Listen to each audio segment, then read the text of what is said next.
Hello, and welcome to the Romancing in Paris podcast. I'm your host, Lily Heise. In this podcast, we'll be traveling around the city as I pick out my top romantic spots per arrondissement. You don't have to visit these places only as a couple. Exploring them can be the expression of your own love of Paris.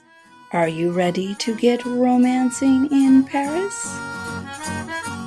This new episode of Romancing in Paris travels to the 4th arrondissement, one of the oldest districts in the city.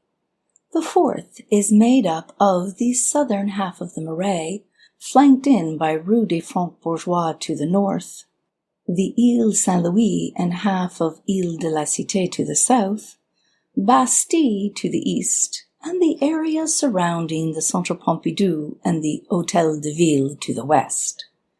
Not a large district, but, in my opinion, one of the most romantic in the whole city, thanks to its alluring streets, picturesque squares, historic private mansions, Jewish heritage, and a gorgeous stretch of the river. The area is abundant in romantic places, from the stunning Place des Vosges to actually Notre Dame, which is within the district. It also has many hidden delights, like the one we uncover in the episode on the 4th district of my sister podcast, Paris Cachet. Stay tuned for it. The 4th is the perfect district to flâner, or to meander.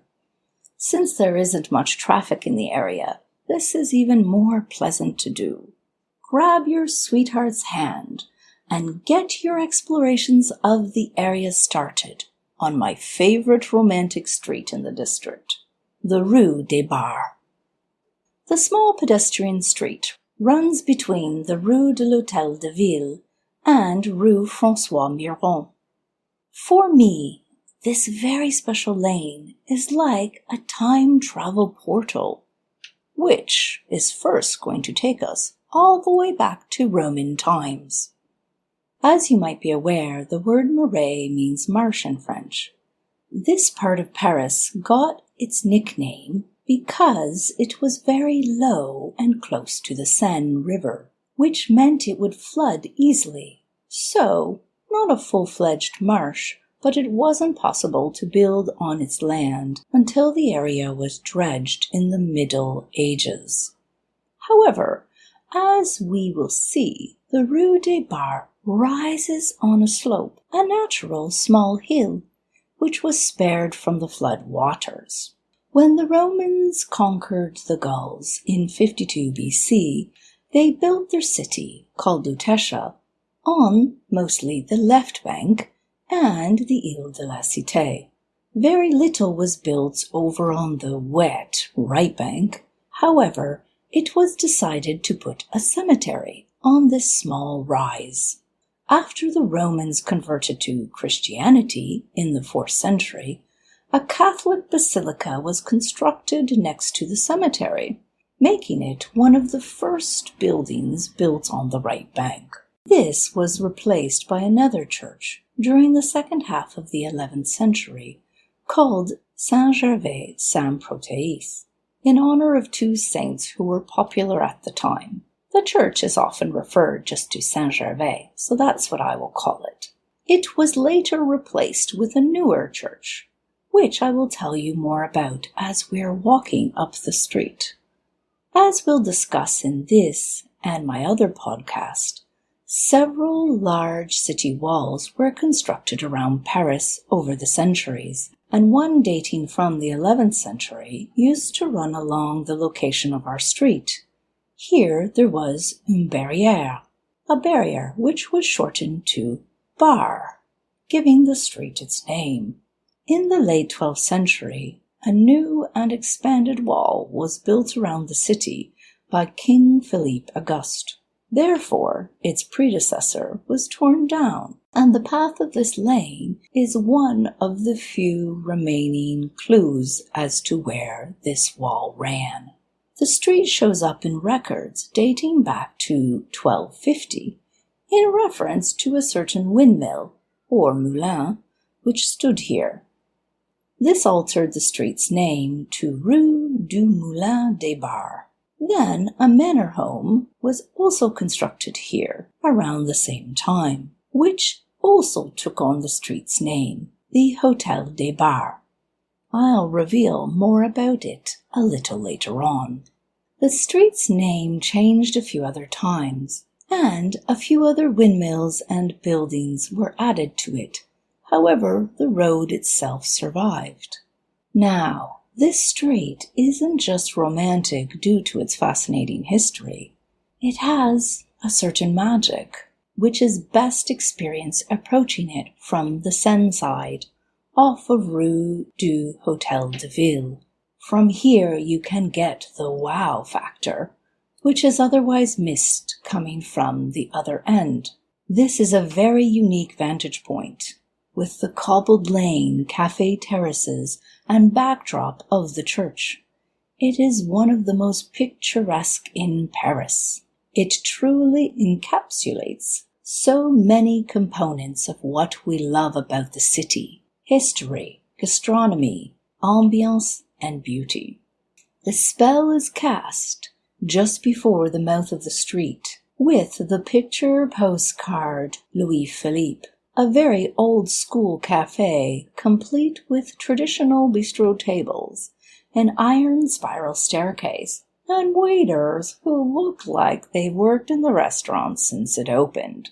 The Louis Philippe is old, but the place opposite it is even older.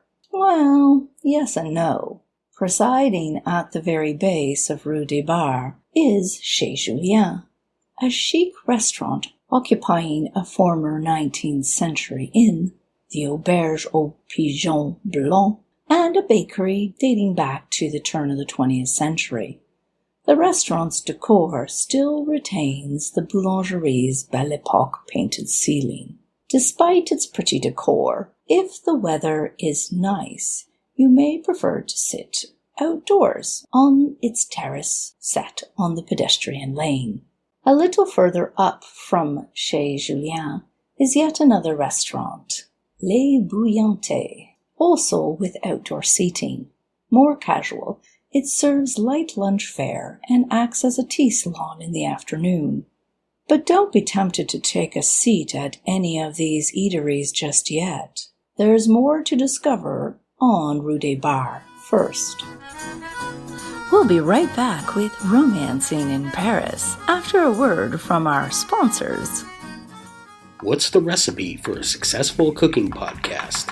Hire some experienced hosts. I'm Omid Tavalai. And I'm Alana McPherson Tavalai. We're otherwise known as Emperor Norton. We've been doing this for years. Neither of us has lost any appendages. You're not building coffins. Don't make sweeping generalizations or engage in stereotypes. Because that's what romantic couples do here in the City of Light and love and romance. Vous faites des burgers et des brownies. Skip the off-holiday humor. It's not like child exploitation or something. Do engage in woman-splaining. Actually, a lot of recipes use both baking powder and baking soda. Sprinkle liberally with dad jokes. I don't know what kind of baking powder I'm buying. It's all single acting. Just Okay. so you know. Just like the men here. They're single acting. Help me. And maybe actually a useful recipe once in a while. Tune in to The Transplant Kitchen on Paris Underground Radio. And now, back to Romancing in Paris. Just beyond Chez Julien was the location of the Hôtel des Bars, little of which exists today. The defunct manor home actually had some romantic intrigue.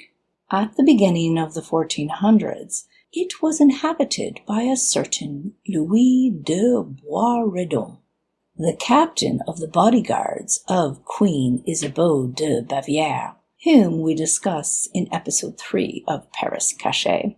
The Rue des Bars wasn't very far from the royal complex at St. Paul, nor from where Isabelle was mostly living a few blocks north. Apparently, Louis and Isabeau were lovers.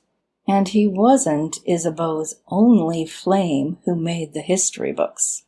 Her husband, King Charles VI, was mentally unstable, so it appears Isabeau was looking for companionship elsewhere, something which did not always end well for her lovers.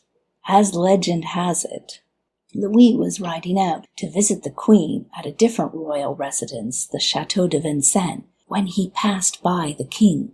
Protocol would have one stop and salute the King, and Louis did not.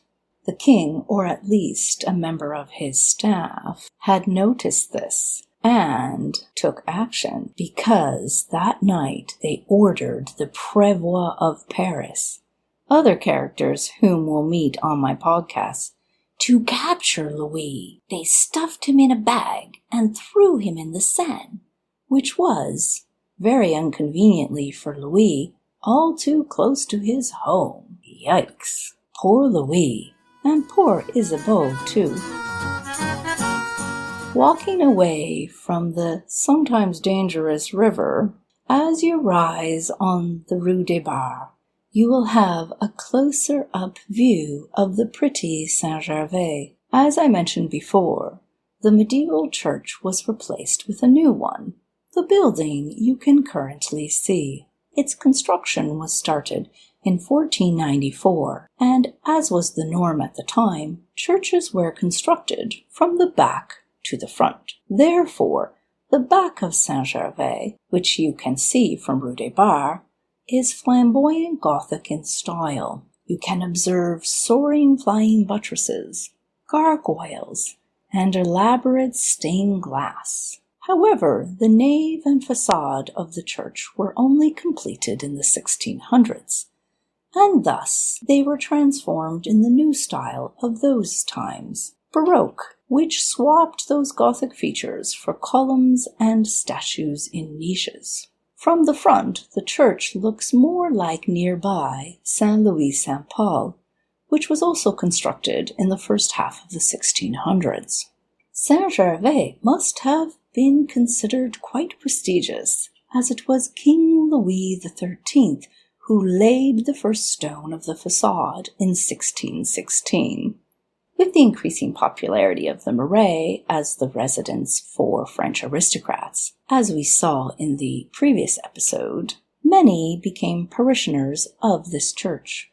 The roof of the nave was sadly damaged by a bombing during World War I, but it was subsequently restored. Pop inside if you like. There's a door at the back of the church, so you won't have to walk around to the front and alter your stroll too much. To the left of the back of the church is actually a charming narrow alley, Passage du Gâtelet. If you like, you can take a short detour down it and see if you can spot the two sundials which were on the church walls along the alley. Back on Rue des Barres, continue on the street a few paces past the church and stop, turn round, and look to the left. On the corner of Rue Grenier-sur-Lot is a rare half-timbered house. This section of the street used to contain the Abbey of Maubuisson. This particular building was built around 1540 and was a convent for the Girls of the Cross.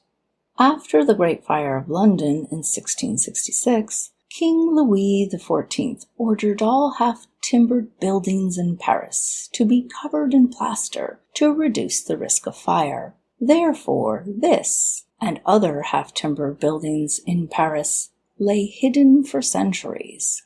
This one was restored in the 1970s and is now a youth hostel, probably the most historically interesting one in the city. On the opposite side, peer into the iron gate, and you can see where the Saint-Gervais cemetery was, built atop the Roman-era one I described earlier. The building flanking the street there today was built in the 1600s, and the one on the same side just beyond, on the corner with Rue François Miron, was an aristocratic home designed in the 1730s by Jacques Gabriel, the architect of King Louis XV. Now we've reached the end of the street. You can either return to one of its restaurants for a meal or refreshment, or carry on down Rue François Miron to the right, where a short block away will take you to see other half-timbered houses, or a delectable meringue treat at the Merveille de Fred pastry shop, or a little further is the historic bakery Au Petit Versailles du Marais, run by Christian Vebray, a mayor ouvrier de France, and has a gorgeous Belle Époque interior. After your short break, carry on discovering the other romantic treasures of the 4th District. Thank you for listening in to this episode of Romancing in Paris. If you liked it, please subscribe, rate, or review the podcast. If you would like to discover more romantic places in the 4th District, stay tuned for an upcoming episode of my other podcast, Paris Cachet, which explores the lesser-known and hidden places of the city. Or see my website, Je t'aime neither, for my ultimate guides to the best romantic spots in Paris. This podcast was produced by Paris Underground Radio. Check out their website if you're interested in listening to more great podcasts on Paris. Until next time, happy romancing in Paris.